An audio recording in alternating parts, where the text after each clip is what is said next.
Good morning, good afternoon, and I would even say good evening for some of you who are watching us online. Welcome to the Fiscal Monitor press conference, Helping People Bounce Back. I'm Nico Montbrial with the IMF Communication Department. I know it's a bit of an old tune now, but it's such a pleasure to finally see you all in person and just not on screen. I'm pleased today to have with me Vitor Gaspar, the Director of the IMF Fiscal Affairs Department, Paolo Mauro, the Deputy Director of the Fiscal Affairs Department, and Paulo Medas, who is Division Chief in the Fiscal Affairs Department. All of them have been working really hard on the Fiscal Monitor. Before we start taking your questions, I'm just going to turn to Vitor for some opening remarks, and then we will move to questions. Vitor? Thanks, Nico, and thank you all for your interest on fiscal developments in the world right now. The global economy is going through turbulent times. The pandemic, inflation, the Russian invasion of Ukraine, and growing debt vulnerabilities are forcing policymakers to face painful trade-offs.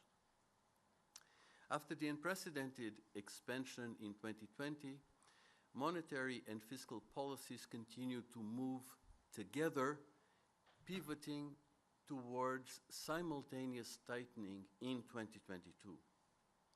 Economic recovery and winding of pandemic-related measures and inflation surprises resulted in debt and deficits falling in 2021 and 2022, but they remain well above their pandemic levels and projections, their pre-pandemic levels and projections, pardon me.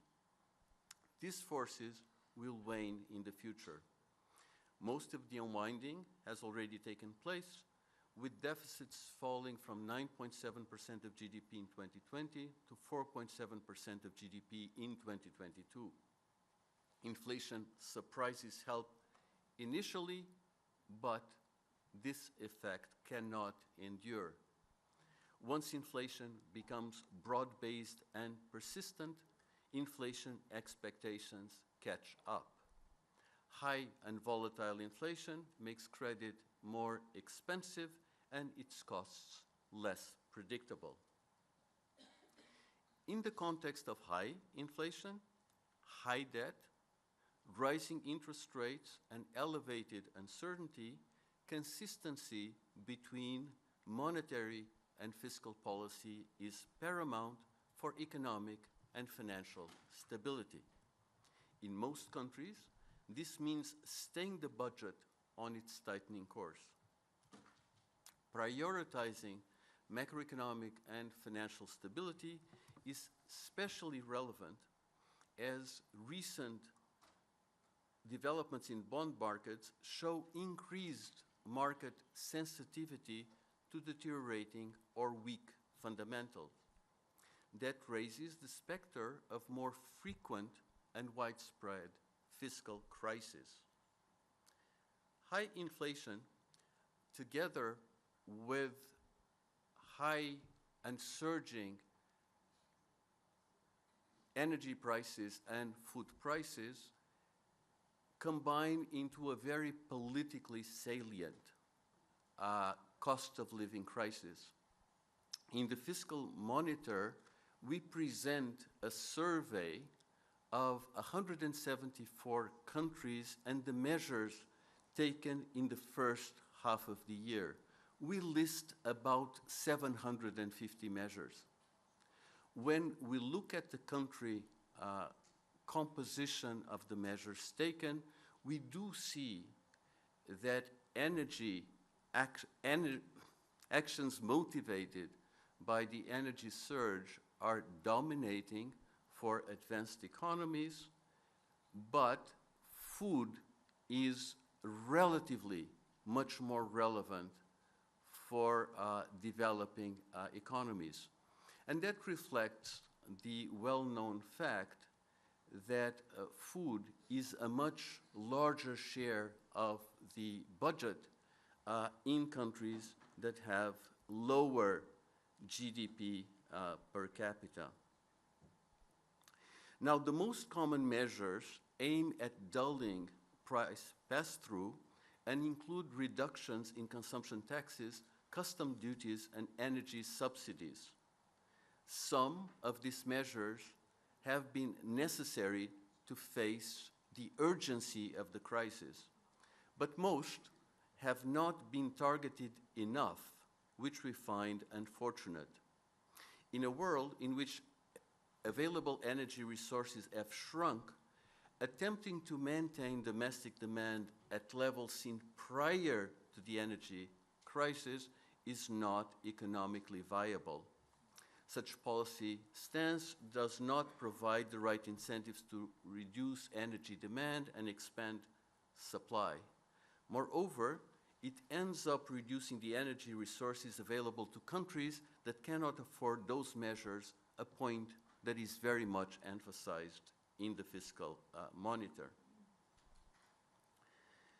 The price mechanism is effective in allocating scarce energy resources and in providing incentives to find alternative sources of supply. Targeted measures or expanding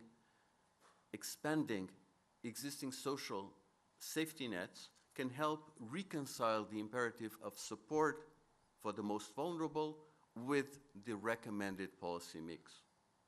The rise of extreme poverty and food insecurity that began before the pandemic is very concerning. Emergency support is necessary.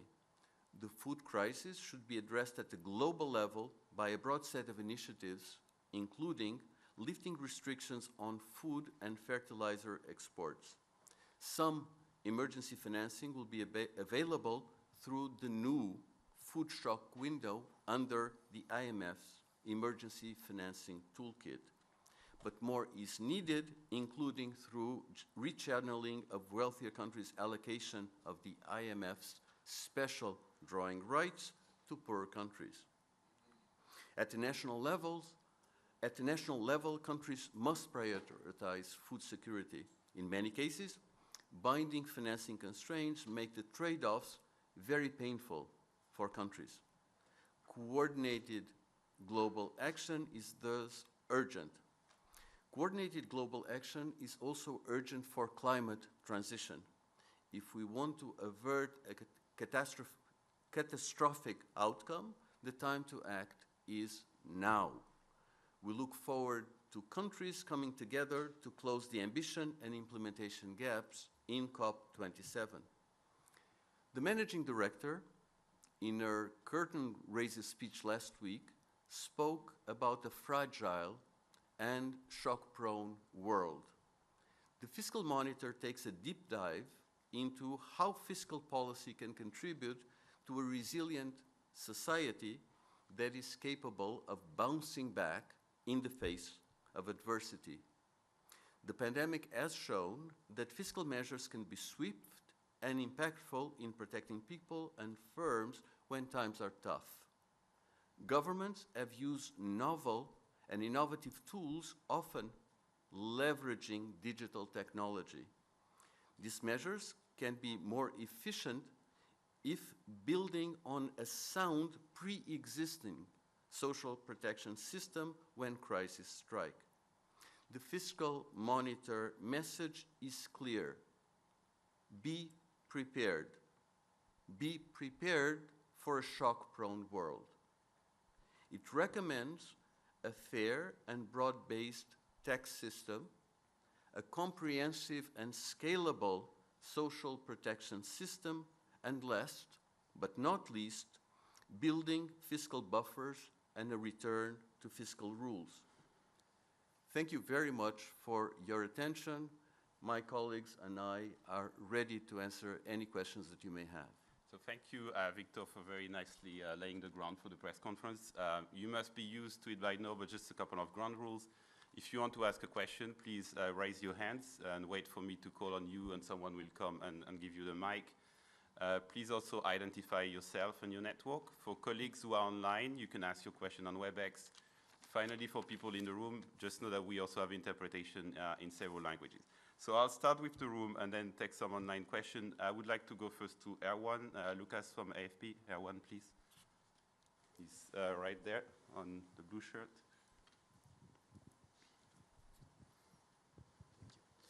Good morning. My question is regarding emerging and low-income country, considering the fact that, as you said, we are experiencing various shocks, and most of them are already in near or in a debt distress situation. How can they, by the same time, mitigate the effect of those shocks for their populations, and on the other hand, have a tight budget to be sure that they won't have a further debt distress? Good morning. Thanks very much for your question that allows me to elaborate on a theme that I have already covered in my introductory remarks. I did refer to the survey that the Fiscal Monitor includes of measures taken by a group of 174 countries, and I stress that in the case of low-income countries, the most salient challenge comes indeed from the food price surge. That reflects a very well-known statistical relationship that shows that the budget of poorer households has a larger share of spending on food. That applies to poorer households, it applies to poorer countries, and explains the pattern that we see. The situation, exactly as you imply by the question, is serious. Something that has shocked me is that after decades of reduction in extreme poverty has increased in the world, and it is projected to stay well above the pre-pandemic expected path going forward. That is a very concerning development. Together with that, we have that food insecurity has increased significantly, as has the number of people that suffer from undernourishment. So the issue of nutrition and food security are crucial and priority goals. As you rightly emphasized, in this group of countries, budget resources, financing resources are scarce. But it's in the nature of the political and policy trade-offs that policymakers face that food security and nutrition have to be given priority. Moreover, you're also right in emphasizing the concern about debt levels and possible debt unsustainability in some countries. Developments in recent months show that bond markets are now much more sensitive than before to deteriorating or weak fundamentals. That raises the specter of more frequent and widespread fiscal crisis. So we do call for collective action to tackle these challenges. I referred in my introductory remarks to the lifting of restrictions on food and fertilizer exports.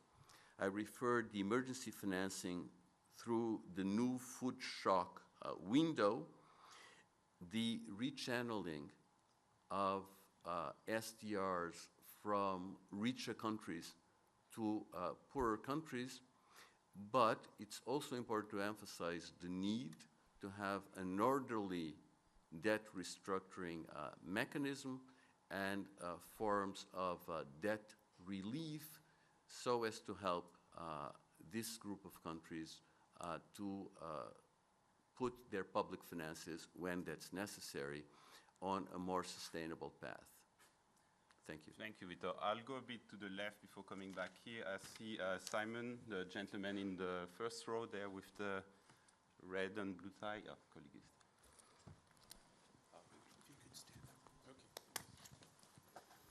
is Thank you, Nicholas. Africa currently faces a multitude of crises. Virtually all the vulnerabilities and shocks that you just mentioned can be found in Africa.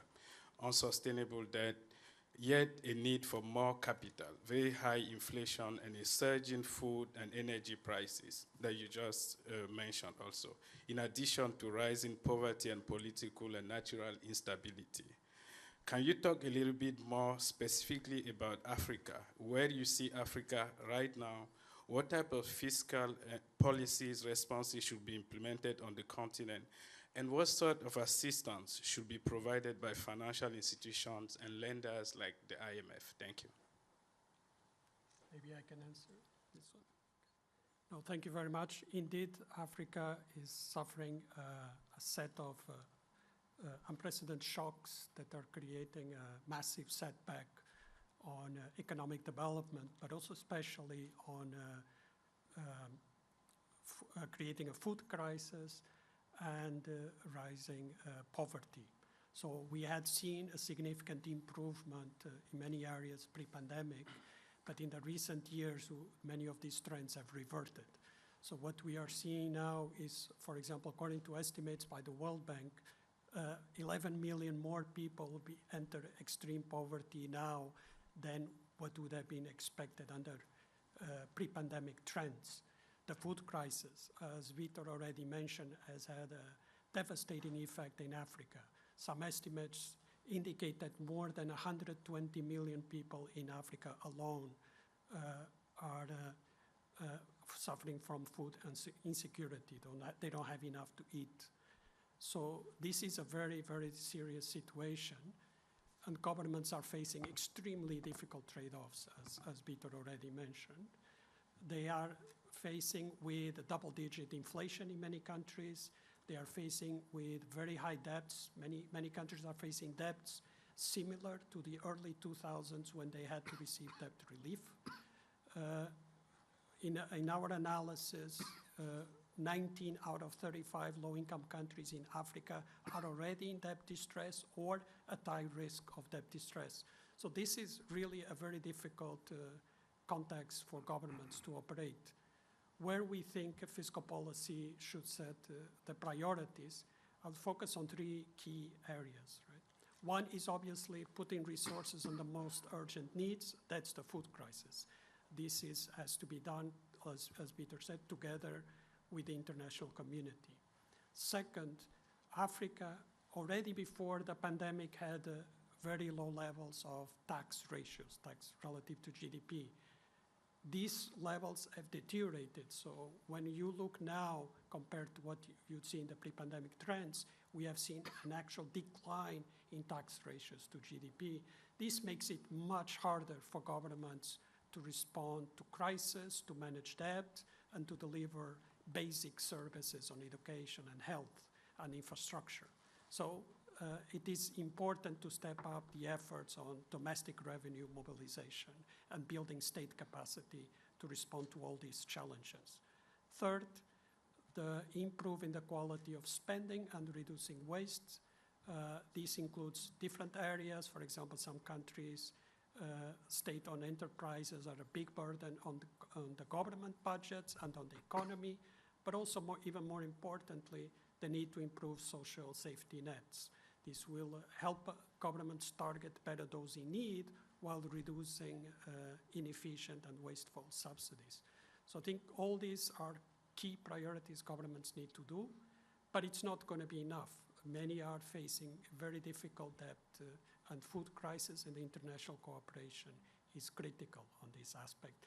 And this includes initiatives like the G20 Common Framework that needs to move ahead to support countries like Ethiopia, Zambia, Chad. In terms of the fund in partnership with others has been providing different types of support, policy advice, technical assistance. Our department involves a significant amount of our resources in helping countries, improving on areas like domestic revenue mobilization, improving the quality of public investment, but also on financial assistance. And since, for example, since 2020 with the pandemic, the fund has provided about 50 billion in financial support on different ways through financing instruments, through debt relief, and through the expansion of SDRs. We also continue to create new instruments and tools, like Vitor mentioned, to help tackle, for example, the food crisis. And we know some countries are already approaching the front, like Malawi in Africa, to get support. But also in terms of addressing climate change. In fact, Africa is the region hardest hit by climate change and natural disasters. So this is really another key priority for governments, and the fund has created instruments to help. And we know some countries, including African countries, have already approached us. I believe Rwanda is one of them. Thank you. Thank you. I would like to take the question from the gentleman in the front row there, and then I'm going to come back there. I know I have 3 or 4 people waiting. Babajide Komalafe is my name, Vanguard Newspaper, Nigeria. You said in most countries, this means to stay the budget on its tightening course, you know. Now, in some countries, like Nigeria, there is double-digit inflation, high interest rates, and huge, fiscal deficits. Now, what of countries like Nigeria, like I said, that decides to continue to pursue an expansionary fiscal policies in contrast to what the fiscal monitor has just recommended? How do you see it playing out on the economy if the monetary authorities are pursuing tightening and the fiscal authorities continue to pursue an expansionary fiscal policy? Thank you. Thank you. Maybe I can take. So more generally, as I mentioned, governments are facing a very difficult environment with, in many countries, with double-digit inflation.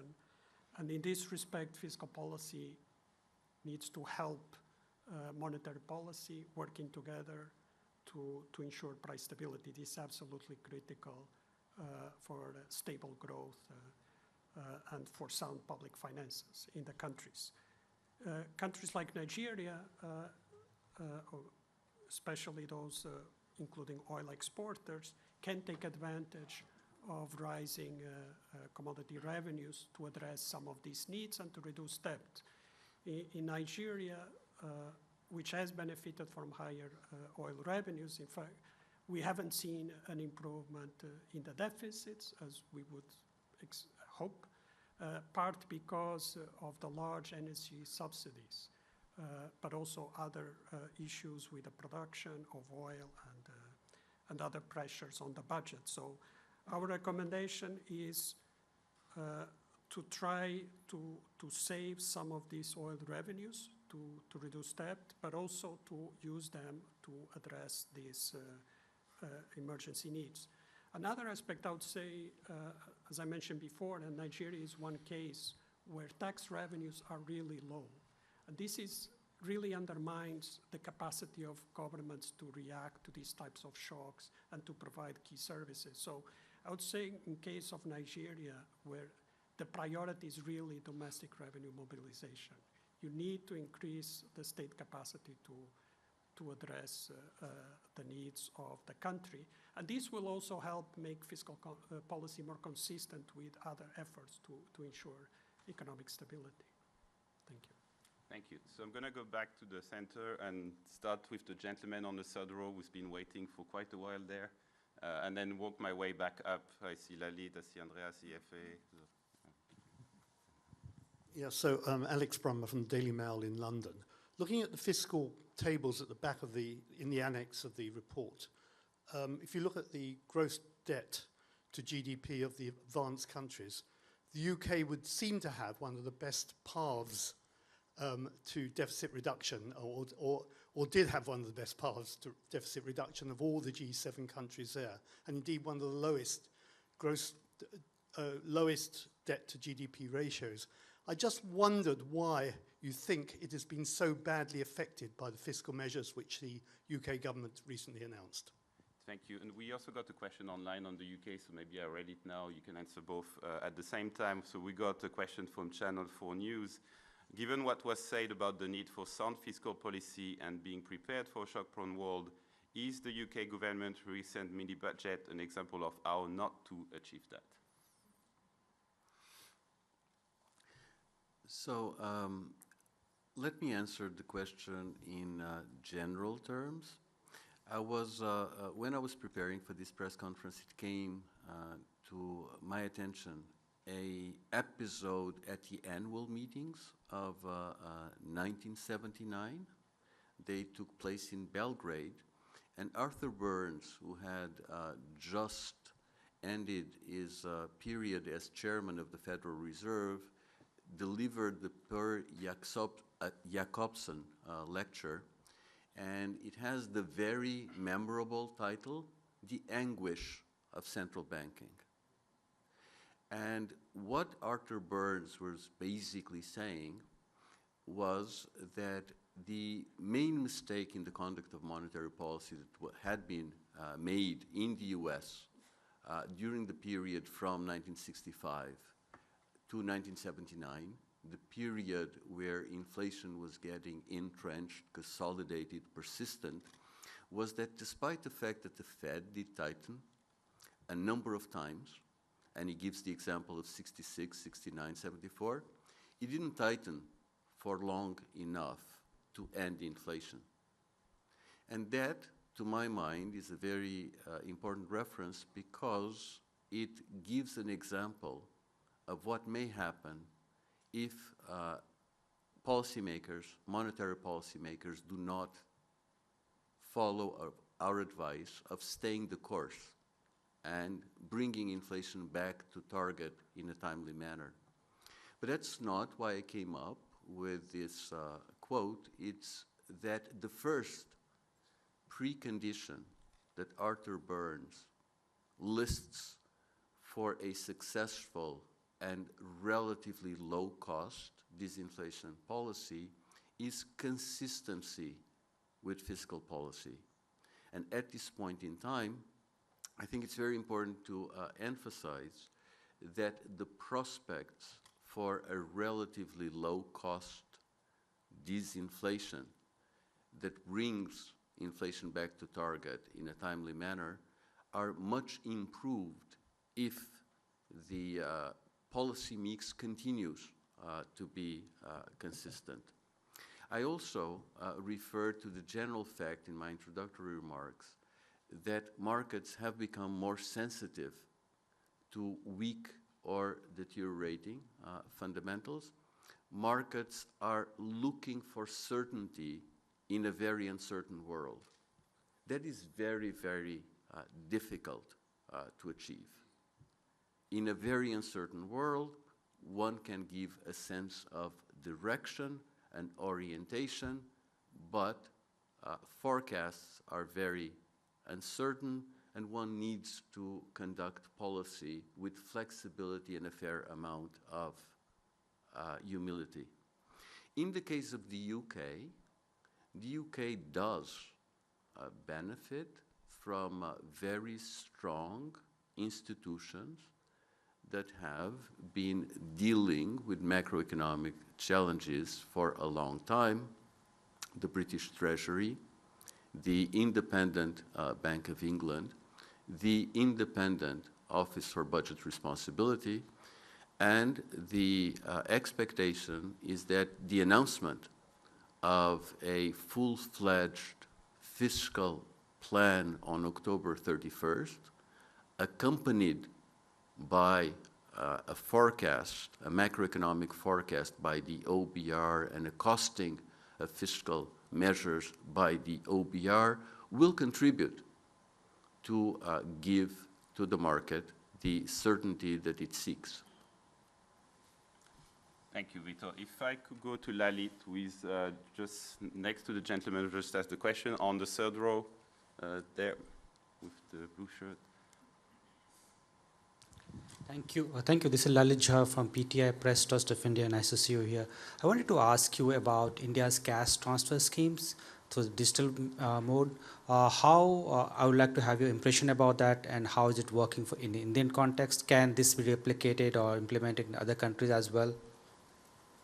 Sure, maybe I can speak to this. So we have a table in the Fiscal Monitor that looks at some examples of how countries deploy cash transfers and more generally social programs. And there's a lot to learn from India. There's a lot to learn from some other examples around the world. We have examples from pretty much every continent and every level of income. And if I look at the case of India, it is actually quite impressive. In fact, just because of the sheer size of the country, it's a logistical marvel how these programs that seek to help people who are at low income levels reach literally hundreds of millions of people.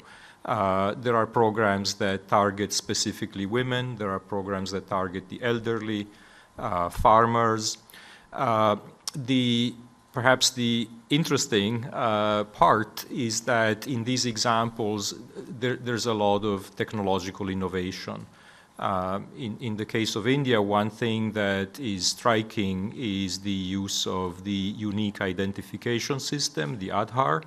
But in other countries also, there's greater use of sending money through mobile banking to people who actually don't have a whole lot of money, but they have a cell phone. And so being somewhat innovative in identifying people, in processing their applications for transfers through digital means, deploying funds through, again, mobile banking, this is something that countries can learn from each other. And we try also here to be a little bit of a convening place where people can compare these types of experiences. Let me add two very quick remarks. We have in FAD a very ambitious program of application of new technologies and digitalization to public administration. We call that GovTech. And we're collaborating with India in that context as one of the most inspiring examples of the application of technology to solve very complicated issues of targeting support to the people who need it most. And that was what Paolo was very much emphasizing. But I think it's interesting to refer to this GovTech aspect also in the context of our engagement with Africa.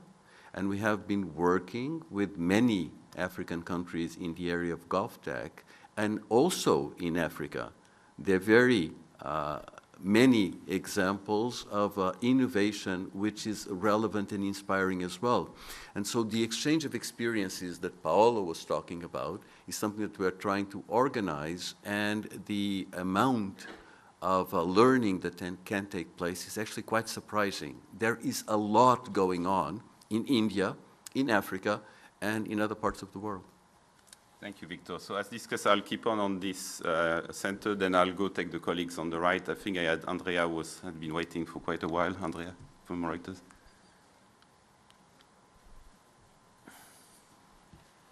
Thank you, Andrea Shalal with Reuters. Thank you. I wanted to ask a lot of the things that we've been talking about, and in the Fiscal Monitor, you mentioned the possibility of social unrest. You know, we've talked about these problems now rising across the world. I'd love for you to reflect a little bit about how you see that developing and what those kind of risks are and how great those dangers are. You know, we've seen a lot of change already in a variety of economies, including advanced economies, but particularly in developed economies. Thanks. So thanks. It's a very difficult and open question. I will try to start off, and then perhaps Paolo will want to elaborate. So clearly, fiscal policy is very political. I was looking at the book that Alan Blinder has published, I believe, yesterday, and the political character of fiscal policy in the United States is very well documented in the book, but the proposition is general. Fiscal policy is always and everywhere very political. when you look at the fiscal monitor, one aspect that I believe is very important is that we have documented that fiscal policy proved itself to be much more agile, much more powerful than what was believed before. That makes a strong case for an active fiscal policy. Fiscal policy can act, can be effective, can make a difference in people's lives, so it should. But that has a very interesting implication that the fiscal monitor develops, and it should be part of the social contract. If the state acts to provide insurance in bad times, it should be building buffers and participating in the upside in good times, right?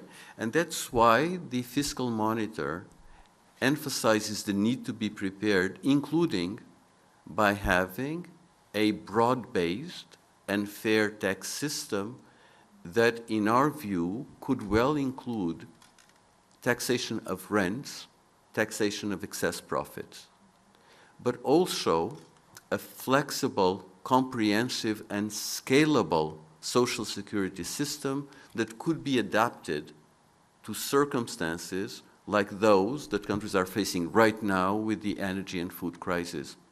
So I do think that that fiscal policy has a central role to play in politics and social cohesion, and has also a central role to play in terms of the social contract. I understand that my answer to your question is very incomplete, and so probably my colleagues will want to elaborate. Well, just to add that in previous issues of the Fiscal Monitor, we documented how there seems to be an empirical association between social unrest and episodes of spikes in food prices. And what seems to be also very politically sensitive, of course, is fuel prices. And that's why we have these very difficult trade-offs now, where countries have to be really very selective in providing support in the area of food and energy. And we recommend to be a little bit more generous on the food side, because, of course, that's basic survival. But when it comes to energy, it's important to be targeted and efficient because it is so costly. So there are these very complicated trade-offs. I'll stop there. Thank you. The question was whether you should brace for wide-scale social protests. Is that what's going to happen? I think the way to sort of reduce the risk of that is to give people a feeling that the money that they pay in taxes is well spent. So we put a lot of emphasis on good governance practices, giving people a feeling that there's no waste, that there's no corruption, and we work in those areas with governments, better fiscal transparency, so people have the feeling that when they are taxed, their money is well used. The other angle, and this is again a political choice, is to use more progressive types of taxation. So when you have these big crises, those who can afford to pay more perhaps should pay more so that society can survive better. Thank you, Paolo. I'll take Stefania, who's been waiting for quite a while. And then I'm aware of time. If it's okay for you, can I take 2 or 3 for this last one before I come back to you? Sure. Yeah?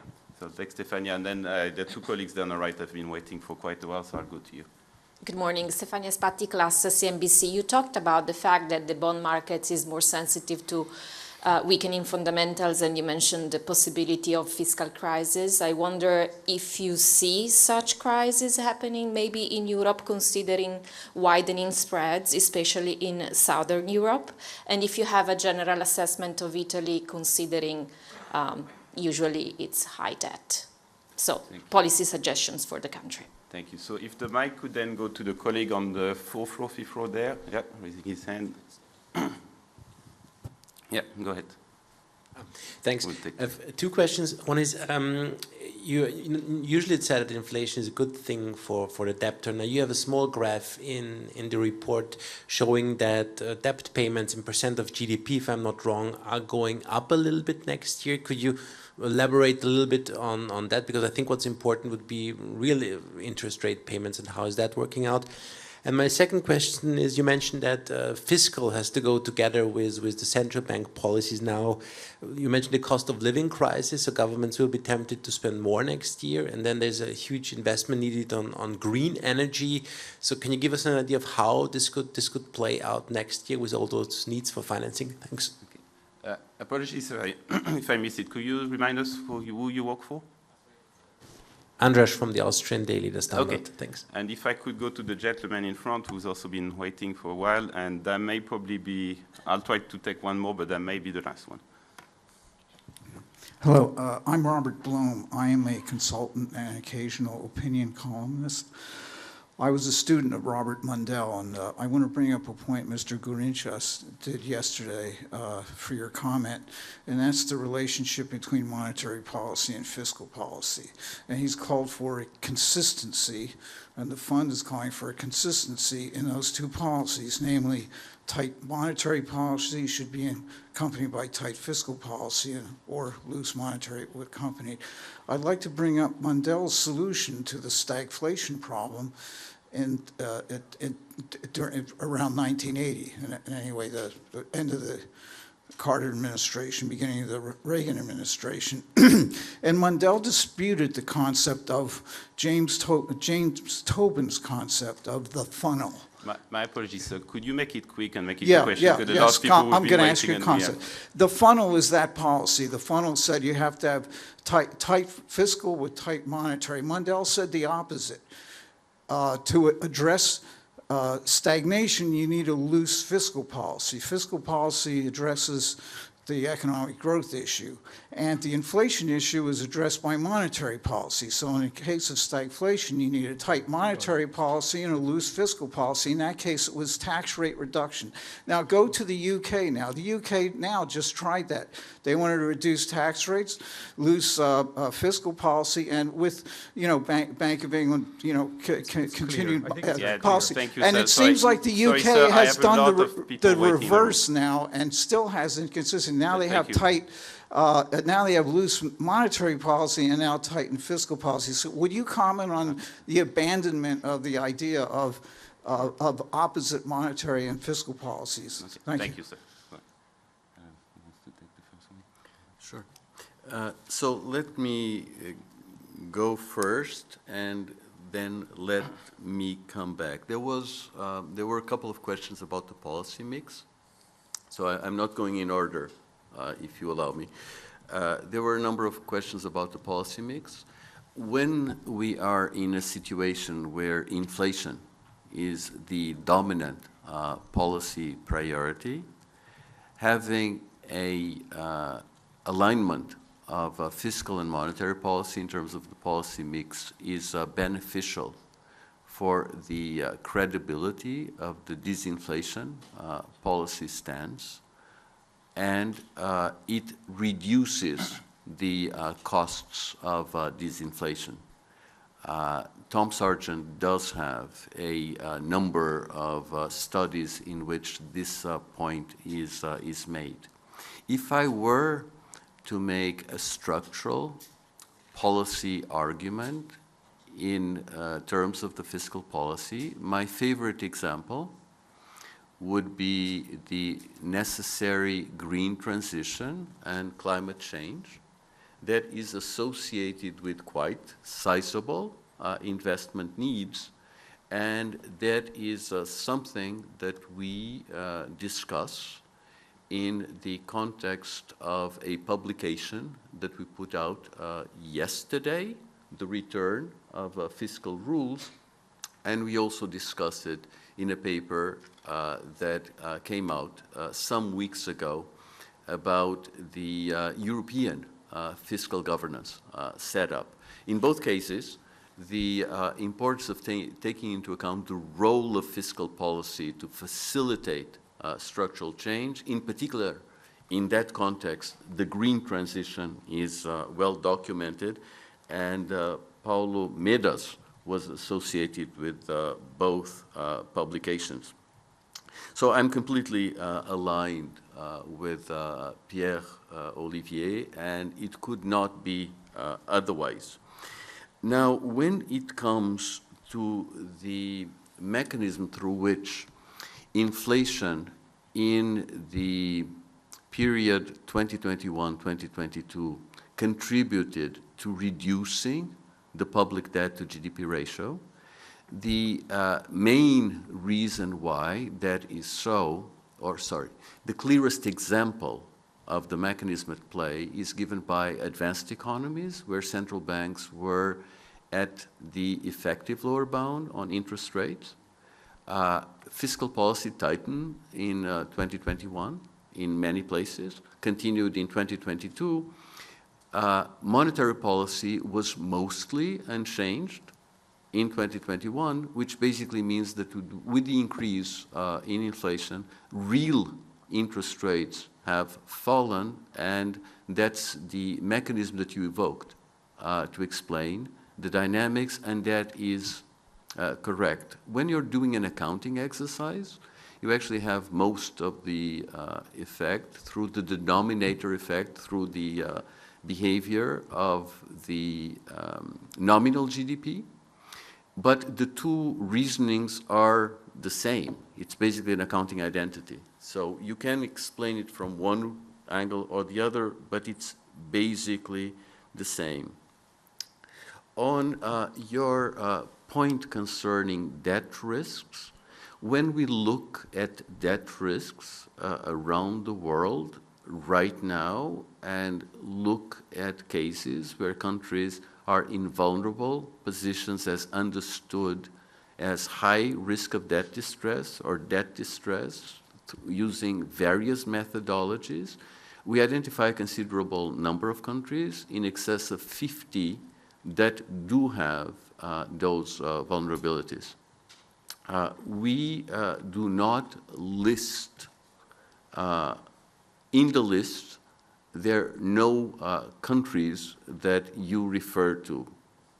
That doesn't mean that there are no debt risks, but they're not as severe as the ones that I was talking about when I referred to countries that are under clear and present market pressure at this particular point in time. When you look at the specific case of Italy, Italy did increase its debt to GDP ratio very considerably in 2020, as most countries have. If you look at our latest estimate, you see that the public debt to GDP path for Italy is actually below what we were forecasting 1 year ago, and there is a forecasted slow decline in the public debt to GDP ratio. If one looks at the primary deficit for Italy and compares with the path that was predicted pre-COVID, in the years 2023 and 2024, the primary deficit is already very close to the pre-pandemic projected path. GDP is also, in that horizon 2024, recovering to the growth path that was forecast pre-COVID. Now, there are important changes in the composition of the budget. In Italy, there has been an emphasis on growth. There has been an emphasis on sustainable growth. There have been important structural reforms that have been carried out or are in train, and it does look from that viewpoint that the strategy of Italy is a prudent strategy which is appropriate for a shock-prone world. Anything that you want to say? No?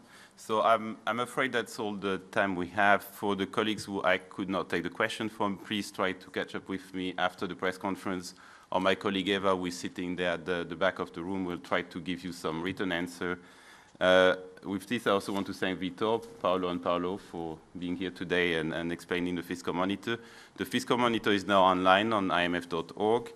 I also want to remind people that the Managing Director will have a press conference tomorrow morning at 8 a.m. That's another opportunity for questions, or for questions on countries. We're going to have also a series of press conferences with our Regional Director if you want to go into more detail. With that, thank you everyone for being there this morning. Thanks for those who are online, and have a good day.